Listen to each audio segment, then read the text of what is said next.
Hey beer trippers, Ryan back with another episode of San Diego Beer Vlog. Thanks for joining me once again. Today we're going to look at another special release from Ballast Brewing Company. I've had this beer a while now, probably 4 or 5 months, if not even longer at this point.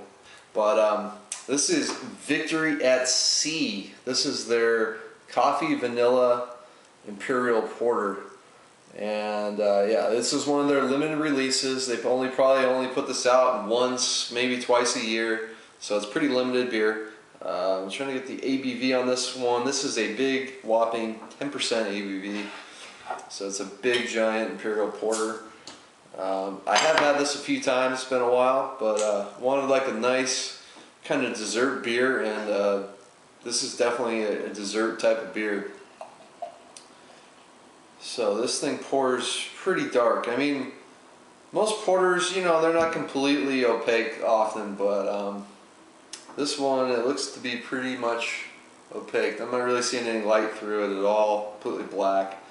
Got about a finger and a half of, oh, it's kind of like a light brown, kind of mocha colored head, mostly small bubbles. So, so far so good. Decent head for 10%. We'll see how much it sticks around. Definitely see some alcohol legs on the glass. Let's put the nose on it. Ooh, this is big coffee notes. Definitely some vanilla in there is like the second thing. Big thing, I get like coffee, roasted, you know, roasted malt, coffee, and then that vanilla is kind of right underneath that. And then I get some big caramel notes. Maybe a touch of alcohol, but not really a whole lot for 10%. Let's see, what else is going on? Some breadiness in there. But mostly it's that coffee and vanilla notes, which is what you want in a coffee vanilla porter. So I'm ready to dig in. Cheers.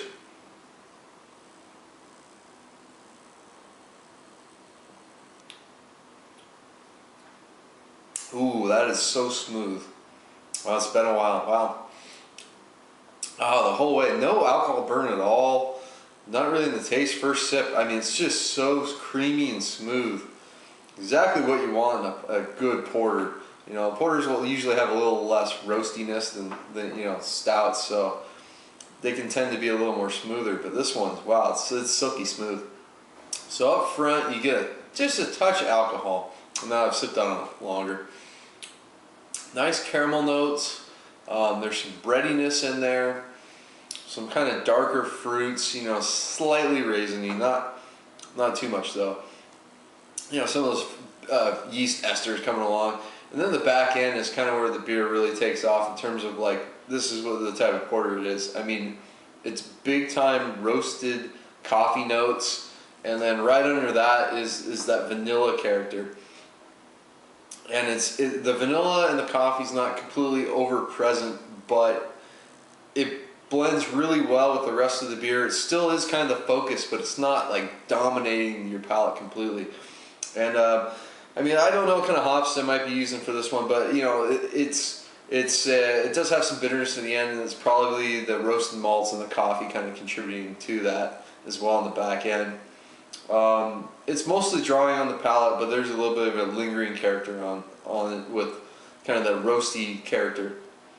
As I drink on it a bit more, the vanilla and the roasted notes kind of play together to kind of, maybe there's some chocolate malt in there, but it kind of gives you kind of like a dark chocolate note to it. But yeah, I think they're probably going fairly light on the darker malts, just enough to get that color in there. But yeah, a lot of that kind of roasty bitterness must be coming from the coffee, because it just has a more of a smoothness, a creaminess than say maybe you get with using those type of malts, which can kind of go maybe a little too on the burnt side of things.